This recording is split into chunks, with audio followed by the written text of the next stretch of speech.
நாஸ்தி ஆச்சிடா நாடே பிளாஸ்டிக் பையாலே நாஸ்தி ஆச்சிடா நாடே பிளாஸ்டிக் பையாலே அத அடிச்சு வரட்டி துரத்தனண்டா மஞ்ச பையாலே அத அடிச்சு வரட்டி துரத்தனண்டா மஞ்ச பையாலே நாஸ்தி ஆச்சிடா நாடே பிளாஸ்டிக் பையாலே அத அடிச்சு வரட்டி துரத்தனண்டா மஞ்ச பையாலே இந்த உலகம் அழியுது உயிரினங்கள் மடியுது இந்த உலகம் அழியுது உயிரினங்கள் மடியுது நாஸ்தி ஆச்சிடா நாடே பிளாஸ்டிக் பையாலே அத அடிச்சு வரட்டி துரத்தனண்டா மஞ்ச பையாலே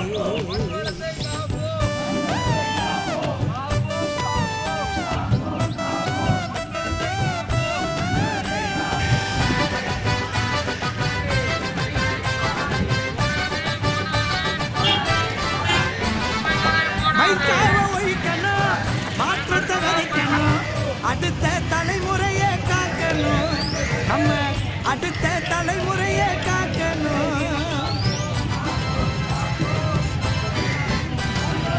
மைக்காவை ஒழிக்கணும் மாற்றத்தை விதைக்கணும் அடுத்த தலைமுறையை காக்கணும் நம்ம அடுத்த தலைமுறையை காக்கணும் சாக்கடையை அடைக்குது சந்ததிய அழிக்குது சாக்கடையை அடைக்குது சந்ததிய அழிக்குது சந்து பொந்தலையும் மட்டமத்தான் கிடக்குது சாக்கடையை அடைக்குது சந்ததிய அழிக்குது சந்து பொந்தலையும் மட்டமத்தான் கிடக்குது இயற்கையை இந்த செயற்கை வந்து சாகடிக்குது இயற்கையை இந்த செயற்கை வந்து சாகடிக்குது இந்த உலக அழியுது உயிரினங்கள் மடியுது இந்த உலக அழியுது உயிரினங்கள் மடியுது நாஸ்தி ஆச்சிடா நாடே பிளாஸ்டிக் பையாலே நாஸ்தி ஆச்சிடா நாடே பிளாஸ்டிக் பையாலே அத அடிச்சு வரட்டி துரத்தனண்டா மஞ்ச பையாலே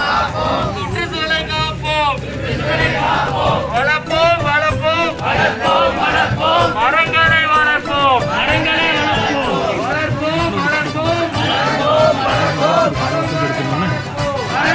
வளர்ப்போம் வேண்டாம் வேண்டாம் ஆபத்து அழிச்சா இந்த பூமி அழிச்சா இந்த பூமி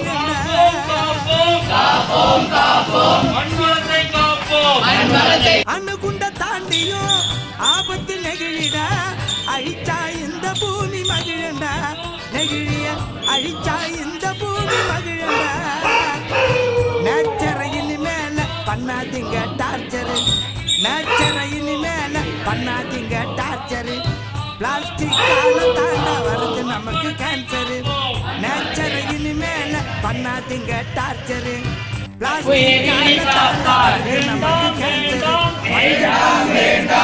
உனக்கு ஃபியூச்சரு எடுத்தாத்தா உனக்கு ஃபியூச்சரு எத்தனையோ உயிர் போச்சு சுத்துற இந்த வேல்டுல அத்தனையோ எடுத்து சொல்ல முடியல இந்த சாங்கில எப்படி இதை ஒழிச்சு கட்டணும் இந்த இயர்ல எப்படி இதை ஒழிச்சு கட்டணும் இந்த இயர்ல இந்த உலக அழியுது உயிரினங்கள் மடியுது இந்த உலக அழியுது உயிரினங்கள் மடியுது நாஸ்தி ஆச்சிடா நாடே பிளாஸ்டிக் பையாலே நாஸ்தி ஆச்சிடா நாடே பிளாஸ்டிக் பையாலே அத அடிச்சு வரட்டி துரத்தனண்டா மஞ்ச பையாலே அத அடிச்சு வரட்டி துரத்தனண்டா மஞ்ச பையாலே நாஸ்தி ஆச்சிடா நாடே பிளாஸ்டிக் பையாலே அத அடிச்சு வரட்டி துரத்தனண்டா மஞ்ச பையாலே இந்த உலகம் அழியுது உயிரினங்கள் மடியுது இந்த உலகம் அழியுது உயிரினங்கள் மடியுது நாஸ்தி ஆச்சிடா நாடே பிளாஸ்டிக் பையாலே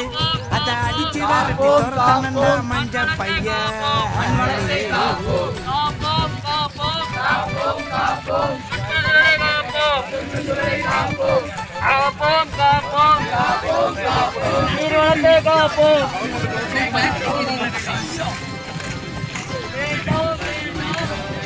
நாஸ்தி ஆச்சிடா நாடே பிளாஸ்டிக் பையாலே நாஸ்தி ஆச்சிடா நாடே பிளாஸ்டிக் பையாலே அத அடிச்சு வரட்டி துரத்தனண்டா மஞ்ச பையாலே அத அடிச்சு வரட்டி துரத்தனண்டா மஞ்ச பையாலே நாஸ்தி ஆச்சிடா நாடே பிளாஸ்டிக் பையாலே அத அடிச்சு வரட்டி துரத்தனண்டா மஞ்ச பையாலே வேண்டாம் வேண்டாம் வேண்டாம் வேண்டாம் வேண்டாம் வேண்டாம் வேண்டாம் பிளாஸ்டிக்கே வேண்டாம்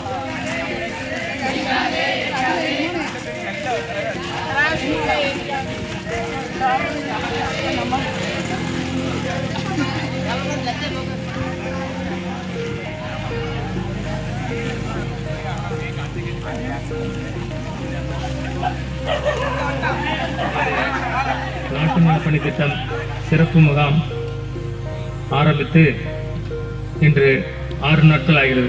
அதாவது இன்று 6வது நாள். 5 நாட்கள் நாம் நம்மளோட மனதுக்கு உண்மையாக களப்பணிகள் நிறைய ஆற்றியுள்ளோம் என்பதை மாணவர்கள் அறிவீர்கள். இன்று நமக்கு மதிய நிகழ்வுக்கு தலைப்பு என்னவென்றால் சாலை பாதுகாப்பு விழிப்புணர்வு கருத்தரங்கம். இதுதான் இன்றைய டாபிக் டைட்டில். இந்த நிகழ்வு துவங்குவதற்கு முன்னால் நாம் அனைவரும் எழுந்து நின்று தமிழ் தாய் வாழ்த்து பாட கடவுள்.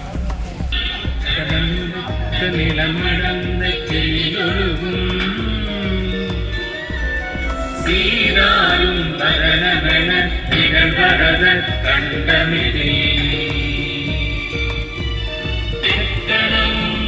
சிறந்த திராவிடர்கள் திருநாடும் தக்க சிறு பிறையுடலும் தரித்தனதும் திலகமுமே அத்திலக வாசனை போல் அனைத்துல எத்திசையும் புகழ் மணக்க இருந்த பெரும் தமிழனங்கே தமிழனங்கே உன் சீரிலமை திறம்பியந்து செயல் மறந்து வாழ்த்துதுமே வாழ்த்துதுமே வாழ்த்துதுமே.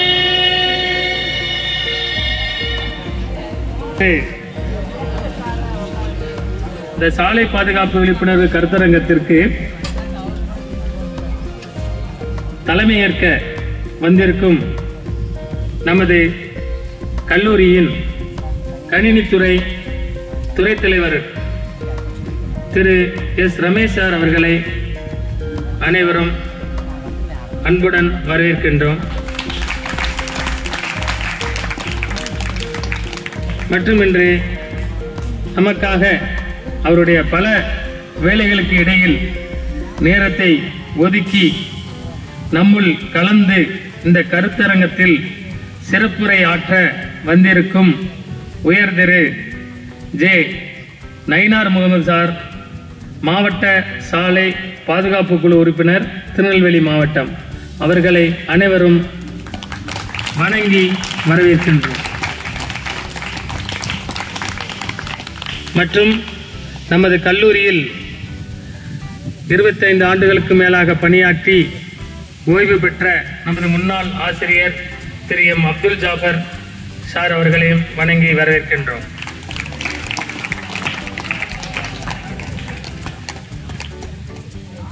இன்னைக்கு அதாவது இன்று சாலை பாதுகாப்பு விழிப்புணர்வு கருத்தரங்கம் வச்சிருக்கோம். ஆனால் நம்ம நேரத்தை நினைச்சிட்டோம், ஒரு 120 பேர் சேர்ந்து ஒரு ராலி பேரணி போயிட்டு வந்தோம். நேற்று நிறைய வாசகங்கள் அடங்கிய பிளக் கார்ட்ஸு, நிறைய பேனர்ஸு, நிறைய சார்ட் பேப்பர்லாம் நம்ம ஆர்ட் பண்ணி நம்ம இந்த கிராம மக்களுக்கு கிட்டத்தட்ட ஒரு 2-3 கிலோமீட்டர் நேற்று நினைஞ்சிருக்கோம், போயிட்டு வந்தோம்.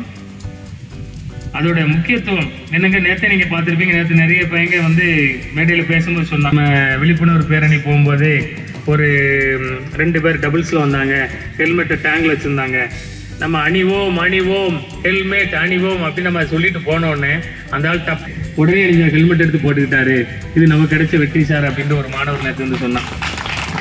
அதை நீங்களே வந்திருக்கீங்க. பேரணியில் போன நிறைய மாணவர்கள் நீங்களே இன்னைக்கு 4 பேர் நினைக்கிறீங்க பைக்கில் பாருங்க, அது உங்களுக்கே தெரியும். 3 பேர் இல்லை, 4 பேர். நீ போயிட்டு வரும்பொழுதே ஒரு மாணவர் பார்த்தீங்கன்னா சின்ன ஸ்கூட்டி வண்டி, 4 பேர் வந்தால் உடனே நிப்பாட்டி நான் ஓடி போய் சத்தம் மாட்டேன். நீங்கள் எல்லாரும் பார்த்துருப்பீங்க, பார்த்தீங்களா இல்லையா? ஆமாம், அவனை அட்வைஸ் பண்ணேன். நாங்கள் ஒரு ஊராக போய் நாங்கள் பிரச்சாரம் பண்ணுறோம், ட்ரிபிள்ஸ் போகக்கூடாது, ஹெல்மெட் போகணும், சாலை பாதுகாப்பு விதிகளை பின்பற்றணும், நாங்கள் ரேலி போயிட்டுருக்கோம் வெயிலில். நீ என்னடா பொறுப்பு இல்லாமல் நீ மாணவர் ஒரு 4 பேரோட வரேன்னு சொல்லி சத்தம் போட்டு அவனை ஃபோட்டோ எடுத்து வச்சுருக்கேன். நாளைக்கு பிரின்ஸிபாலுக்கும் காமிச்சு அவங்க பேரண்ட்ஸும் கூப்பிட்டு சத்தம் போடுறது. நம்மளால் இந்த மாதிரி சின்ன சின்ன விழிப்புணர்வுகள் நம்ம கண்டிப்பாக பண்ணித்தான் ஆகணும் விபத்துகளை தவிர்ப்பதற்கு. அதனால் மாணவர்கள் நீங்களுமே உங்கள் ஃப்ரெண்ட்ஸ் ஏதாவது நீ நடந்து போகிற சீக்கிரமாக போகணும், உங்கள் ஃப்ரெண்ட்ஸ் யாராவது வந்து டபுள்ஸில் போயிட்டு இருக்கானா சார் என்னை கொண்டு போட்டுரு அப்படின்னு சொல்லி ட்ரிபிள்ஸில் ஏறாங்க, தயவுசெய்து ஏறாங்க. நீங்கள் வந்து அதை வந்து ஊக்குவிக்க மாதிரி. அது இப்பொழுது நமக்கு சாலை பாதுகாப்பு பற்றி சிறப்புரை வழங்க நமது நயினார் முகமது சார் அவர்களை வரவேற்கின்றேன். இறைவனை போற்றி புகழ்ந்தவனாக இன்றைய தினம்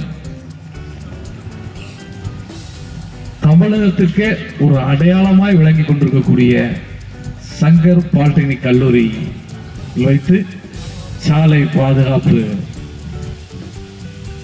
விழிப்புணர்வு முகாம் இந்த NSS திட்ட அலுவலர் செல்வராஜ் சார் வந்து ரொம்ப சிறப்பாக ஏற்பாடு செய்திருக்காங்க.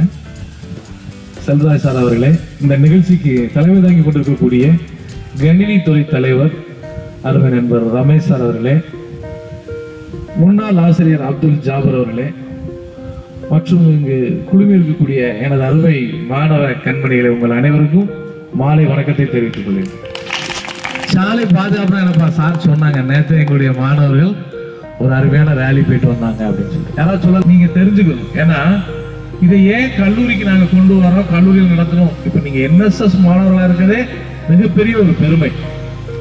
என்ன சொல்ல முடியுமா எல்லாரும்? இந்த கல்லூரியில் மொத்தம் எத்தனை மாணவர்கள்? கிட்டத்தட்ட 780 மாணவர்கள் இருக்கீங்க. 100 மாணவர்கள் மட்டும்தான் அந்த வாய்ப்பு கிடைச்சது. ஒரு குட்டி கதையோட அது உண்மை சம்பவம் தான், இருந்தாலும் நீங்க தெரிஞ்சுக்கணும். இதை பதிவு செய்யக்கூடிய ஒரு நேரமா நான் நினைக்கிறேன். அதாவது நம்ம சின்ன வயசுல படிச்சிருப்போம், அதை நினைவுபடுத்தணும், அவ்வளவுதான். 2 கம்பளி பூச்சி மரத்துல அங்கே எங்கே ஓடி ஓடி விளையாடிக்கிட்டே இருந்திருக்கு. அதுல ஒரு கம்பளி பூச்சி மட்டும் இல்லை நான் ஏதாவது சாதிக்கணும்னு நினைக்கிறேன் அப்படின்னு.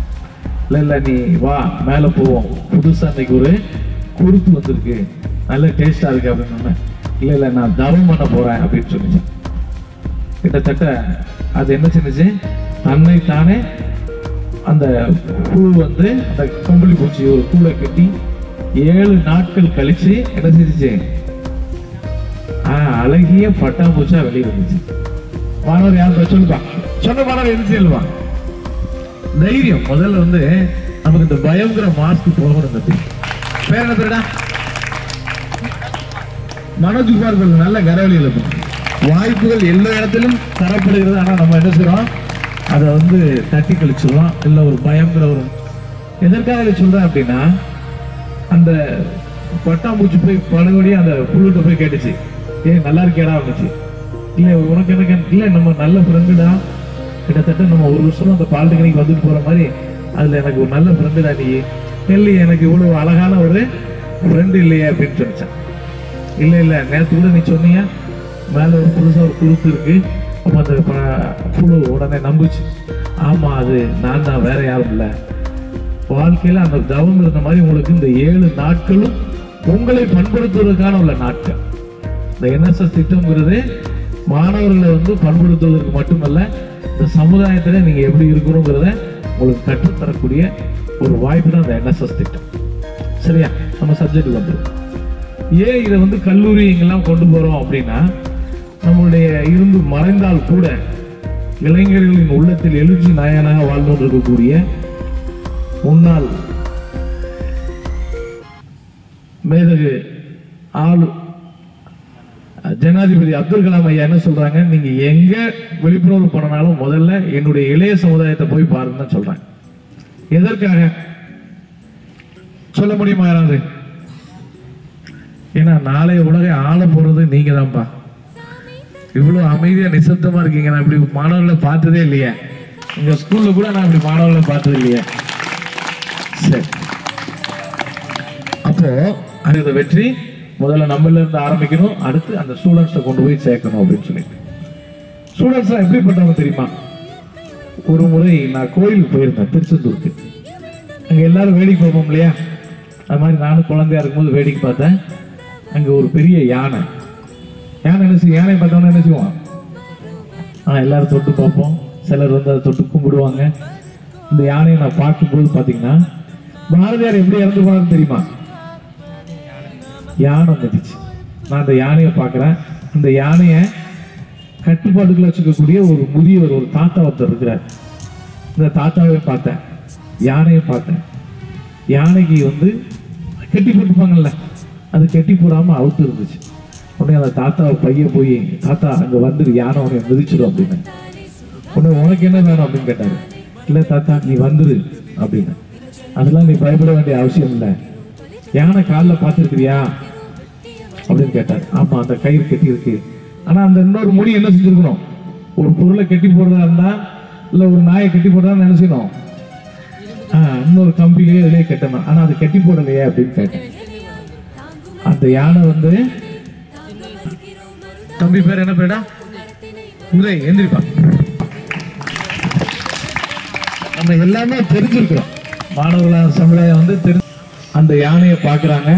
அந்த யானை தாத்தா சொல்றாரு, நீ ஒன்றும் பயப்படாத, யானை மிதிக்காது, உனக்கு என்ன வேணும் அப்படிங்கிறார். திருப்பி நான் சொன்ன உடனே அப்போ அந்த யானைக்கு வந்து பிறந்த உடனே என்ன செய்வாங்க, ஒரு மாசத்துக்கு காலையும் கட்டி இன்னொரு இடத்துலையும் கட்டி போடுவாங்க. அப்படி போடும்போது என்ன செய்யும்னா, அந்த யானை குட்டியா இருக்கும்போது ரொம்ப துள்ளும், ஓட பார்க்க முயற்சி பண்ண முடியவே முடியாது.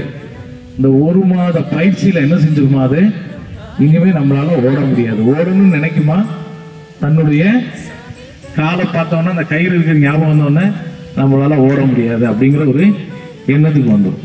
ஆகையினால இது எதற்காக பதிவு செய்யறேன்னா, எல்லா மாணவர்களும் இந்த மாதிரி ஒரு சின்ன விஷயங்களுக்குள்ள நம்ம அறப்பற்ற கூடாது, நம்மளால முடியுங்கிற அந்த நம்பிக்கையை அவங்களுக்குள்ள விதைக்கிறது இருக்காங்க. புரியுதா? மாணவர்கள் நினைக்கிறேன், அதற்காகத்தான் அந்த கதை. சரியா? இப்ப இந்த சாலை பாதுகாப்புனா என்னப்பா? வாங்க உதய், உதய்க்கு மட்டும்தான் பதில் சொல்லுதான், எல்லாருக்கும் பதில் தெரியும். ஆனா நம்ம சொல்றதுக்கு முயற்சி பண்றது இல்லை. தவறா இருந்தாலும் கூட நீ வந்து முயற்சி பண்ணணும். எத்தனையோ பேர் எக்ஸாம்ல அட்டன் பண்றோம், பாஸ் பண்றான், பாஸ் பண்ணாதான் என்ன பண்ணுவான், ஃபெயில் ஆயிடும். ஃபெயில் என்னன்னு தெரியுமா, அதனுடைய அப்ரிவேஷன் என்னன்னு தெரியுமா? ஃபர்ஸ்ட் அட்டெம்ப்ட் இன் லேர்னிங். புரியுதா? தோத்தா மட்டும்தான் ஜெயிக்க முடியும், சாதனை பண்ண முடியும். நான் இப்ப என்ன கேட்டீங்கன்னா என்ன சொன்னீங்க, அதாவது சாலையில ஒரு விபத்து ஏற்பட்டு ஊனமோ அல்லது உயிரிழப்போ ஏற்பட்டு அங்க அந்த ரோடு வந்து டிஸ்டர்ப் ஆகக்கூடாதுங்கிறதுக்காக சாலை பாதுகாப்பு. இதுக்கு உங்களுடைய பங்களிப்பு என்ன? எதனால அந்த சாலை பாதுகாப்பு வந்து வாரமா கொண்டாடி இருக்கிறத வந்து மாசமா கொண்டாடிட்டு இருக்கிறாங்க. வருத்தமான செய்திதான். ஏன் அப்படின்னா, விபத்தினுடைய எல்லா பண்டிகையும் ஒரு நாள் கொண்டாடுறோம், 2 நாள் கொண்டாடுறோம், பொங்கலை மட்டும் 1 வாரம் கொண்டாடுறோம். ஆனா அந்த சாலை பாதுகாப்பு உட்காரும் போது கிளாப் பண்ணுங்கப்பா, கிளாப் நல்ல சத்தமா என்னப்பா, இவ்வளவு நமக்கு என்ன கண்டிப்பான ஓகே சாலை பாதுகாப்பு. இப்ப இதுக்கு நம்மளுடைய இது என்ன அப்படின்னா, ஒரு நாட்டுல அந்த சாலை பாதுகாப்பு சரியா இருக்கணும்னா ஒரு 4 விஷயங்கள் சரியா இருந்தா அந்த நாட்டுல சாலை பாதுகாப்பு சரியா இருக்கு அப்படின்னு சொல்லுவோம். என்னெல்லாம் தெரிஞ்சுக்கோமா? நோட்டு பென் வச்சிருக்கீங்களா? என்ஜினியரிங் 4 E's அப்படின்னு சொல்லுவோம். என்ஜினியரிங், எஜுகேஷன், அடுத்து என்ஃபோர்ஸ்மெண்ட், 4வது என்ன அப்படின்னா emergency relief for road accident. என்ஜினியரிங்னா என்ன? இன்ஜினியரிங் நாங்களும் படிச்சுக்கிட்டு தான் சார் இருக்கோம். சாலையை பற்றின விஷயங்களை நாம சொல்றோம். அதை தமிழ்ல சொல்றா இருந்தா சாலை, வாகனம், சட்டம், முதலுதவி அப்படின்னு சொல்லுவோம். ஒவ்வொரு சாலைக்கும் ஒரு வரம்பு இருக்கு, எவ்வளவு வேகமா போகணும் அப்படின்னு சொல்லிட்டு. இந்த சாலையில கோடு பார்த்திருப்பீங்களா? ஒயிட் கலர் கோடு போட்டிருக்கோம், எல்லோ கலர் போட்டிருக்கோம். அப்படின்னா என்ன அர்த்தம் சொல்ல முடியுமா? யாராவது போட்டிருந்தா ஆபத்து, உயிரிழப்பு ஏற்படும், மஞ்சள் கோட்டை தாண்டாதே மரண எல்லை ப்ரோசஸ் தான் கையில வச்சிருப்பீங்கன்னு நினைக்கிறேன். சரியா? அப்ப அந்த மஞ்சள் கோடு நம்மளை என்னத்துல உணர்த்துது அப்படின்னா, நாம அந்த கோடை டச் பண்ணக்கூடாது. அந்த கோடு போட்டோம்னா அதுல இருந்து ஒரு அடி விலகி தான் போகும். இது அந்த ரோடை பத்தின எச்சரிக்கை. அந்த ரோட்டில் உள்ள அத்துணை வளைவுகளையும் உங்களுக்கு சொல்லித்தரக்கூடிய அந்த சிக்னல் சார்ட் நிறைவில் உங்களுக்கு கொடுக்க இருக்கும். சரிங்களா? அடுத்து எஜுகேஷன் அப்படின்னு சொல்லியிருக்கேன். உயிர்கல்வி. இது நீங்க இப்ப எல்லாரும் படிக்கிறீங்க, வாழ்க்கையில பெரிய வல்லுநரா இன்ஜினியரா வர போறீங்க. அதற்கு நீங்க உயிரோடு இருக்கணும்னா என்ன செய்யணும்? இந்த சாலையை பத்தின நீங்க விஷயங்களை தெரிஞ்சுக்கணும். அதான் சாலை கல்வியை உயிர் கல்வி அப்படின்னு சொல்றாங்க. சரியா? அதற்குண்டான அந்த நோட்டீஸ் உங்களுக்கு தருவதற்கு இருக்கும். அடுத்தது 3வது என்ஃபோர்ஸ்மெண்ட். சட்டம் என்ன செய்யுது? ஹெல்மெட் போடலையா, பிடிச்சி ஃபைன் போடுங்க. எப்போலாம் நீங்க ரூலை பிரேக் பண்றீங்க, வயலேஷன் பண்றீங்களோ அப்போலாம் அவங்க என்ன செய்வாங்க? போலீஸ் பிடிச்சி ஃபைன் போடுறாங்க. ஃபைன் எதுக்கு போடுறாங்க? எதுக்கு? அடுத்த தடவை நீங்க இந்த தவறு பண்ணக்கூடாது, நீங்க ஃபைன் ஆகணும் அப்படிங்கிறதுக்காக தான் அந்த தண்டனை. இப்போ அடுத்தது இது தாண்டி சில நேரங்கள்ல இந்த விபத்து நடந்தா உயிரிழப்பு ஏற்படுது. அந்த உயிரிழப்பு எப்போ ஏற்படுது அப்படின்னு சொல்றாங்க அப்படின்னா, ஒரு மணி நேரத்துக்குள்ள அவனை கொண்டு போயிருந்தா அந்த உயிரை காப்பாத்திருக்கலாம். காரணம், அவர் 1 மணி நேரம் ரோட்லயே கிடந்துட்டாரு, அந்த ஃபர்ஸ்ட் எய்ட் கிடைக்காம போயிடுச்சு. இப்போ நம்ம என்ன, இப்போ இனிமே ரோட்ல ஒரு விஷயம் இருந்துச்சுன்னு வச்சுங்க, ஆக்சிடென்ட் இருந்தா நம்ம என்ன பண்ணுவோம்? பார்த்துட்டு போயிடுவோம், தூக்கிட்டு போயிடுவோம். என்ன பண்ணுவோம்? தூக்கிட்டு போய் ஹாஸ்பிட்டல் போட்டுருவோம். ஓகேவா? ஏதாவது சொன்னா போலீஸ் நம்மளை தொந்தரவு பண்ணோம். நம்ம வீட்டிலே சொல்லுவாங்க, நீ பாட்டுக்கு நம்ம நிறைய சினிமாவெல்லாம் பார்த்துருப்போம். ஒரு ஆக்சிடென்ட்டோ ஒரு பிரச்சனை நடக்க என்ன செய்வாங்க? டப் கதை அடைச்சிட்டு அவங்க போயிடுவாங்க. எதற்காக அப்படின்னா, போலீஸ் எல்லாம் நமக்கு தொந்தரவு இருக்குமோ அப்படின்னு சொல்லிட்டு. ஆனா இப்போ மத்திய அரசும் மாநில அரசும் என்ன சொல்லுது? அந்த மாதிரி ஆபத்தான காலத்துல யார் உதவி செய்யறாங்களோ அவங்களுக்கு குட் சமைட்ரான் அவார்ட், அதாவது நற்கருணை வீரர் அப்படிங்கிற ஒரு விருதும் 10,000 ரூபாய் கேஷ் அவார்டும் கொடுக்கும். யாருக்கெல்லாம் தெரியும்? பேர் சொல்லுங்க தம்பி. இம்மானுவேல். என்ன தெரியும் உங்களுக்கு? நல்ல ஒரு பலத்த கரவழி எழுதுங்க. தெரிஞ்சுக்கிட்ட விஷயத்தை நாம இம்ப்ளிமெண்ட் பண்ணணும். ஒரு 2 நாளைக்கு முன்னாடி தென்காசியில ஒரு பிரச்சனை நடந்துச்சு. யாருக்கெல்லாம் தெரியும்? செய்தித்தாள்கள். அது எங்க வந்துச்சு? Railway track. அதுக்கப்புறம் என்ன நடந்ததுன்னு தெரியுமா உங்களுக்கு? முதலமைச்சர் என்ன பண்ணாரு தெரியுமா? காரணம் என்ன? ஒரு நடக்க இருந்த விபத்தை காப்பாத்திருந்தால. ஓகேவா? இதெல்லாம் நீங்க செய்யணும். இதற்கு முன்னாடி நீங்க எதெல்லாம் செய்யணும் செய்யக்கூடாதுங்கிற ஒரு விஷயத்தை மட்டும் ஒரு 10 நிமிஷத்துல சொல்லிட்டு முடிச்சிடலாமா?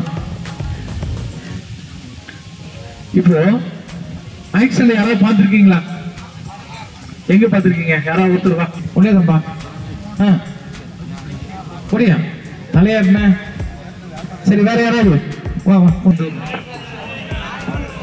மானூர் பூச்சிக்குளத்துல இருந்து ஷாருக்கான் சொல்றாரு, எங்க நடந்துச்சு விபத்து? என்ன ஆக்சிடென்ட்? யாரு? ஒரு 2 நாளுக்காக எட்டாங்குளத்தில் ஒரு ஆக்சிடென்ட் நடந்துச்சு. ஸ்பீடு அங்கேருந்து எதிர்க்காக வந்திருக்கும்போது இன்னொரு பையன் சைடில் இருந்து வந்தாப்புல பார்க்காம 2 பேரும் தட்டி அடி காயமை ரொம்ப பட்டுருங்க. ரோட்ல அவருக்கு பார்த்ததுனால ஷாருக்கானுக்கு எப்போதுமே பிறருக்கு நடந்தா அது செய்தி, நமக்கு நடந்தாதான் வழி. இது மாதிரி நம்ம குடும்பத்தில் யாருக்காவது நடந்திருக்குதா? என் பேர் முகமது தானிஷ்.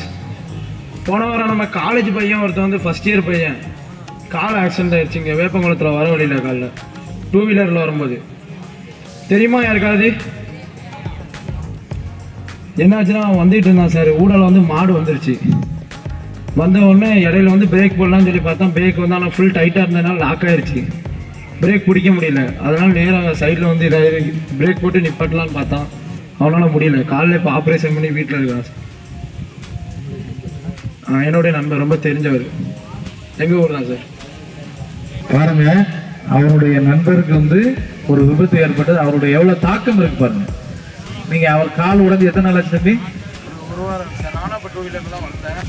அவர் தனியாக வந்தார், நான் 2 பேரோட சேர்ந்தேன். இப்போ இதுக்கு என்ன காரணம்? அந்த ஆக்சிடென்ட் நடக்கிறதுக்கு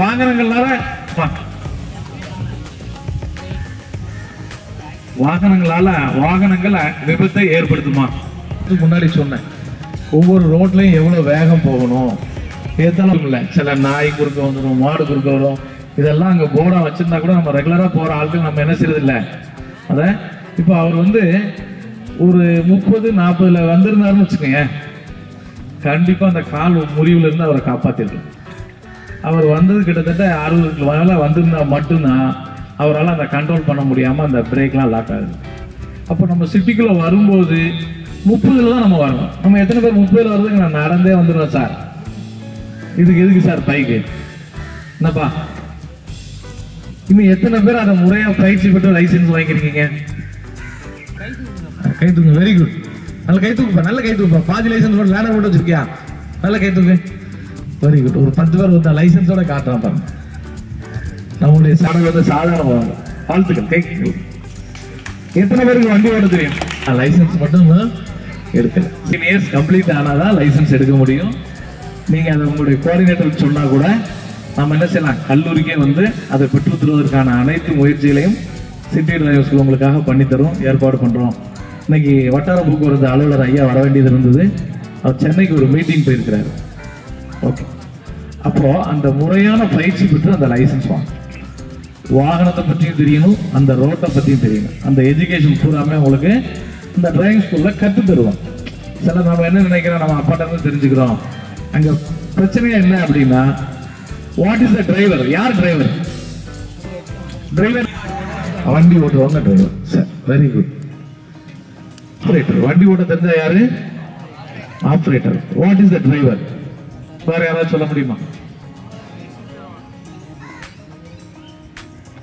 அப்புறம் டிரைவர்னா எப்படி உங்களுடைய கல்லூரியில உங்களுக்கு 5 சிலபஸ் இருக்கோ, இது மாதிரி அங்க சிலபஸ் இருக்கு. எஜுகேஷன் நான் சொன்னேன் இல்லையா, அதுல ஒரு 3 சிலபஸ் இருக்கு. ஒன்னு போக்குவரத்து கல்வி, 2வது ஓட்டுநர் கல்வி, 3வது வெஹிக்கிள் நாலேஜ், 4வது நீ பிராக்டிஸே பண்ணணும்னு சொல்றான் லேனர்.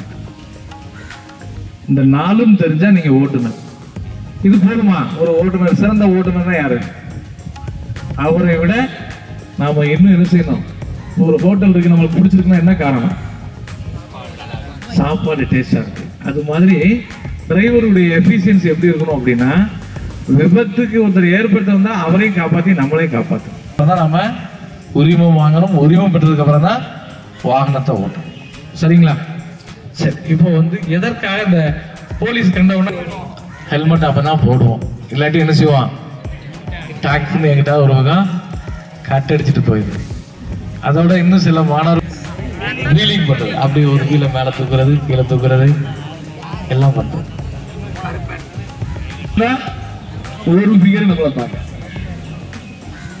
அப்போ பாதுகாப்பு ரொம்ப முக்கியம். பாதுகாப்புக்காக எதை வேண்டுமானால் நீங்க விட்டு தரலாம். பாதுகாப்புக்காக எதை வேண்டுமானாலும் விட்டு தரலாம். எதற்காகவும் என்ன செய்யக்கூடாது, பாதுகாப்பை விட்டு கொடுக்க கூடாது. வண்டி ஓடணும் முடிவு பண்ணிட்டீங்கன்னா லைசன்ஸ் இருக்கணும், ஹெல்மெட் போடணும். அதை விட முக்கியம், அந்த வண்டியை ஸ்டார்ட் பண்றதுக்கு முன்னாடி உடலாலேயும் மனதாலேயும் நான் தகுதியா இருக்கணும் அப்படின்னு பார்த்தேன். இப்போ உச்ச நீதிமன்றம் ஒரு தீர்ப்பு கொடுத்துச்சு. ஒரு 6 விஷயங்களுக்கு உங்களுடைய ஓட்டுநர் உரிமங்களை என்ன செஞ்சிடலாம், என்ன செய்யலாம், ஃபைன் போடலாம். வேற வெரி குட். யார் சொன்ன? யாரு? எல்லாம் அறிவாளி பசங்களா இருக்காங்களா சார்? அறிவாளி பசங்களா இருக்காங்களே. Very good. நல்ல ஒரு கிளாப் பண்ணுங்க. 6 விஷயங்களுக்கு ஹைகோர்ட் என்ன சொல்லியிருக்கு, முதல் முறையா தவறு பண்ணுனா 3 மாதங்களுக்கு சிறை தண்டனை, லைசன்ஸ் ரத்து பண்ணலாம், ஃபைன். இந்த 3ஐயும் சேர்த்து பண்ணலாம், இல்ல ஏதாவது ஒண்ணு பண்ணலாம். அதுல யாராவது 2 விஷயத்த சொன்னீங்கன்னா இப்ப உங்களுக்கு வந்து பரிசு கொடுக்க சொல்லிடலாம். சாப்பிட்டா அதிவேகமாக ஓட்டுதல் வேற. இதெல்லாம் நீங்க ஆல்டரேஷன் பண்ணா உங்க வண்டியவே சீஸ் பண்ணிடுவாங்க. நம்ம ஒருத்தர் பைக்ல ஓட்டி ஆக்சிடென்ட் பண்ணி எல்லாருக்கும் தெரிஞ்சிருக்கு வாசனை. அவனுக்கு என்ன நடந்துச்சு தெரியுமா? அவனுடைய லைசன்ஸ் நிரந்தரமா ரத்து பண்ணிட்டாங்க, 10 வருஷம். அதுக்கப்புறமும் ஓட்டணும்னா ஒழுக்கமா திருப்பி போய் லைசன்ஸ் எடுக்கணும். ஆனா அதை விட முக்கியம் என்னன்னா, நீங்க அவனை பார்த்து வண்டி ஓட்டுறீங்க, அவனுடைய சேஃப்டி மெஷர்மெண்ட் பூரா பாத்தீங்கன்னா 12 லட்சம் ரூபா. இந்த ஹெல்மெட், ஜாக்கெட் இதெல்லாம் யாருக்காவது தெரியுமா? நம்ம என்ன செய்வான், பக்கத்துல கண்டு இந்த இரவல் வாங்கிட்டு அந்த வேலிங் பண்றது, அவனையும் அவங்க குடும்பத்தையும் சேர்த்து அனுப்பிட வேண்டியது. ஆகையினால நீங்க வந்து இனி உங்க அம்மா அப்பாவுக்கு நல்ல பேர் வாங்கி கொடுக்கணும்னு நினைச்சீங்கன்னா, சார் சொன்ன மாதிரி பிலோ 18 வண்டியை ஓட்டவே கூடாது. செக்ஷன் 199A என்ன சொல்லுது அப்படின்னா 3 வருடம் உங்களுடைய பேரண்ட்டுக்கு ஜெயில் தண்டனை, அவர் அரசு பணியாளர் வந்தால் பணி இழக்கணும். அது மட்டும் இல்லாம 25,000 ரூபாய் ஃபைன். எத்தனை பேர் பார்த்துருப்பீங்க? இப்ப எல்லாம் வாட்ஸ்அப்ல வந்துச்சு. திருப்பூர்ல ஒரு பையனை பிடிச்சிட்டாங்க, அவங்க பேரண்ட்டுக்கு வந்து ஜெயில் அப்படின்னு சொல்லிட்டு. பையனுக்கு என்ன தண்டனை அப்படின்னா, இப்ப லைசன்ஸ் எடுக்க எத்தனை வயசு வேணும்? 18 கம்ப்ளீட் ஆயிருக்கணும். ஆனா அந்த பிரச்சனையில் அவன் சிக்கியிருந்தானா 25 வயசு வரைக்கும் அவருக்கு லைசன்ஸ் கிடையாது. வேற என்ன பிரச்சனை? அவர் மைனர் ஜெயிலுக்கு போகணும். அதுக்கப்புறம் நீ நினைச்ச உயர்கல்வியை தொடர முடியாது, அரசு பணிக்கு போக முடியாது. இதெல்லாம் நமக்கு தேவையா? டிரான்ஸ்போர்ட்டோட உங்களை கனெக்ட் பண்ணி நீங்க உயர்ந்த இடத்துக்கு போகணும். ஆனா அதற்கான வரம்பு மீறக்கூடாது. 18 வயசு முடிஞ்சோடனே லைசன்ஸ் எடுக்கணும், அதுக்கப்புறம் வண்டியை ஓட்டணும். சரிங்களா? சரி, இந்த 6 விஷயம் என்னன்னு நான் சொல்லிடுறேன். உச்ச நீதிமன்ற தீர்ப்பு. 1 அதிவேகமா ஓட்டுறது, இன்னொன்னு வீலிங்களா, அது வேற. அடுத்தது signal jumping.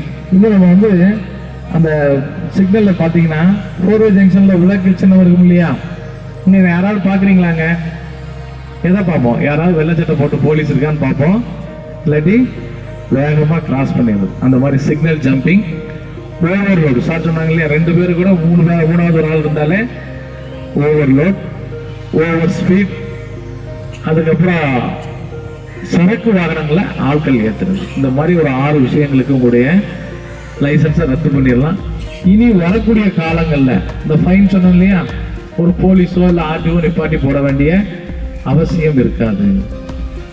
Kanyakumari to Madurai போயிருந்தீங்கன்னா இருக்கும், நீ 81ல கிராஸ் பண்ணீங்கன்னா ரெட் கலர் ஆயிரும்.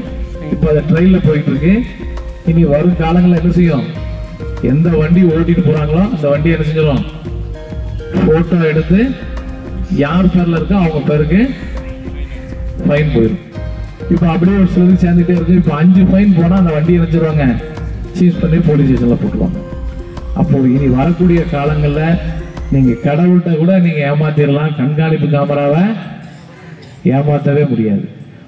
இது வந்து ஒவ்வொரு சிக்னல்ல வச்சிருவாங்க. சார் நான் வந்து ராத்திரி தான் போனேன், பகல்ல தான் போனாங்கிறத சொல்ல வேண்டிய அவசியமே இல்லை. அந்த லைட்டை நீங்க எப்போ நீங்க ஜம்பிங் பண்றீங்களோ அப்போ அது என்ன செஞ்சிடும்? கேமரா போட்டோ எடுத்துரும். இது போக கண்டிப்பா மிக மிக உயிரிழப்புக்கு அதிக காரணம் பார்த்தீங்கன்னா 2 வீலர்ல இளைஞர்கள் தான். அதுவும் சாட்சி மாதிரி ஹெல்மெட்டை கழட்டி வச்சுட்டு போடுறது, தலையை தவிர எல்லா இடத்துலயும் வைக்கிறது. கார் விபத்துல உயிர் போறதுக்கு காரணம் சீட் பெல்ட் அணியாது. இந்த 2 கேட்ஸ் அப்படின்னு சொல்லுவாங்க. இப்போ இந்த தம்பி சொன்ன மானூர் பக்கத்துல ஒரு ஆக்சிடென்ட் நடந்துச்சு கல்லூரியில. யாருக்காவது தெரியுமா? கடந்த 2023 நவம்பர்ல நினைக்கிறேன். கல்லூரிக்கு போயிட்டு 2 பேரும் வரும்போது மானூர்கார பசங்க இருந்தா தெரிஞ்சிருக்கும். 2 பேரும் ஆக்சிடென்ட்ல ஒரு வேன்ல விட்டுறாங்க. அந்த வேன்ல வந்த சீமந்தமான பொண்ணு பஸ் ஏறி போயிடுச்சு. அந்த 2 பேரும் உயிரை இழந்துட்டாங்க. ஆனா இப்ப அந்த குடும்பத்தில் நடக்கிற பிரச்சனை யாருக்காவது தெரியுமையா? பிள்ளையார் குளமா? அந்த 2 வீட்டுல என்ன சொல்றாங்க? ஒரு வீட்டுல 2 பையன், இன்னொரு வீட்டுல பாத்தீங்கன்னா ஒரே பையன். இந்த ஒரே பையனோட அம்மா என்ன சொல்றாங்க? அந்த 2 பையனோட அப்பாவை பார்த்து, உன் பையன் தான் என் பையனை கூட்டிட்டு போய் கொண்டுட்டான், அதனால உன் மேலதான் கேஸ் போடணும்னு சொல்லி இப்போ அவங்க அந்த ஊரை விட்டு காலி பண்ணிடலாமான்னு நினைக்கிற அளவுக்கு மன உளைச்சல் இருக்கிறாங்க. அப்போ இப்படி இந்த மாதிரியான பிரச்சனைகள் இருந்து நீங்க தடுக்கணும் அப்படிங்கிறதுக்காக தான் இந்த சாலை பாதுகாப்பு வந்து இந்த கல்லூரிகளுக்கும் மாணவர்களுக்கும் கொண்டு சொல்றோம். அது மட்டும் இல்லாம இங்க இருக்கக்கூடிய நடந்த விஷயங்களை நீங்க என்ன செய்யணும்? உங்களுடைய பெற்றோர்கிட்டையும் நண்பர்கள்ட்டையும் சொல்லணும் அப்படிங்கிறது. சரி, இது வேற ஏதாவது சந்தேகம் இருக்காயா? இந்த மாவட்டத்தில் வந்து கலெக்டர் அவருடைய தலைமையில ஒரு டீம் இருப்பாங்க. அதுல யாரெல்லாம் இருப்பாங்க அப்படின்னா போலீஸ், போக்குவரத்துறை, நெடுஞ்சாலைத்துறை மற்றும் அனைத்தும் இருப்பாங்க. அது போக சமூக சேவை செய்யக்கூடிய ஒரு 2 பேரோ 3 பேரோ இருப்பாங்க இந்த டீம்ல. அதுல எனக்கும் ஒரு வாய்ப்பு. ஓகேவா? வேற ஏதாவது சந்தேகங்கள் இருக்கா? சரி, இப்போ வந்து அந்த துண்டு பிரசுரத்தை வெளியிட்டு மாணவர்களோட ஒரு போட்டோ நிறைய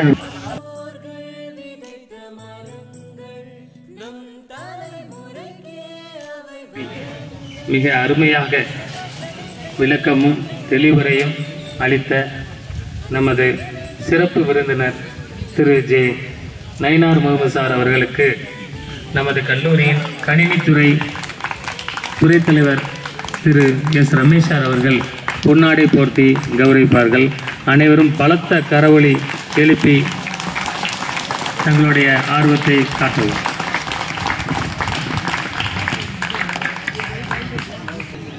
எல்லோரும் நம்ம பிளட்ஜுக்கு கையை உன்னோடைய நீட்டிக்குங்க. தலைக்கவசம் அணியாமல் இருசக்கர வாகனம் ஓட்ட மாட்டேன். பேருந்தில் படியில் பயணம் செய்ய மாட்டேன். ஓடும் பேருந்தில் ஏறவோ இறங்கவோ மாட்டேன். செல்போன் பேசிக்கொண்டு வாகனத்தை இயக்க மாட்டேன். இன்று முதல் சாலை விதிகளை கடைபிடிப்பேன். தினம் ஒருவருக்கு கற்றுத் தருவேன். சாலை விபத்திற்கு நானோ எனது குடும்பத்தினரோ உறவினர்களோ காரணமாக இருக்க மாட்டேன்.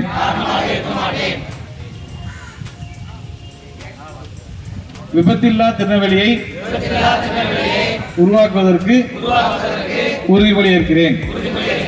நன்றி. தற்போது நிகழ்ச்சியின் இறுதியாக அனைவரும் தேசிய கீதம் பாடுவோம்.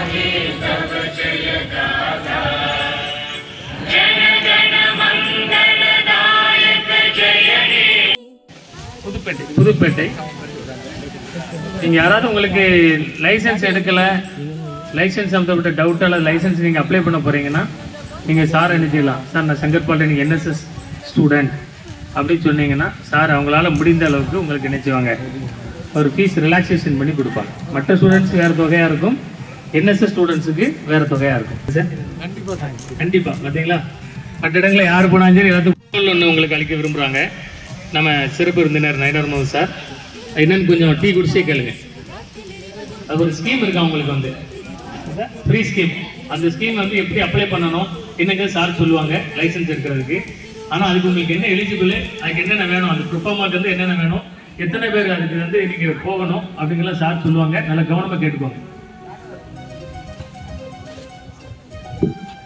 முதலாவதா உங்களுக்கு வந்து 18 வயசு முடிஞ்சிருக்கணும், கிராமப்புற இளைஞர்களாக இருக்கணும், வறுமை கோட்டு எண் அது உங்களுடைய பஞ்சாயத்து ஆஃபீஸில் கேட்டால் தருவாங்க. அந்த வறுமை கோட்டு கீழே உள்ளவங்களுக்காக இந்த பயிற்சி முழுக்க முழுக்க இலவசம்.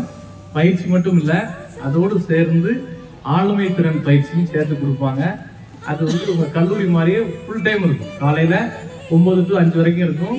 உங்களுக்கு யூனிஃபார்மு, கேப்பு, காலையில் டிஃபன், மதிய சாப்பாடு, சாயங்காலம் டீயோட அந்த பயிற்சி நிறைவு பெறும்.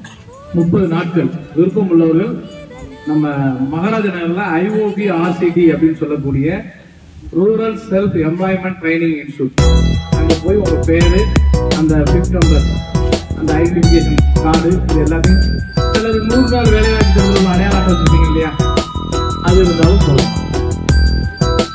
ஏழை எளிய கிராமப்புற இளைஞர்களுக்காக IOBலேருந்து இப்படி ஒரு பயிற்சி திட்டம் வச்சிருக்கிறாங்க. இதை எல்லாரும் பயன்படுத்தி பயன்பெறலாம்.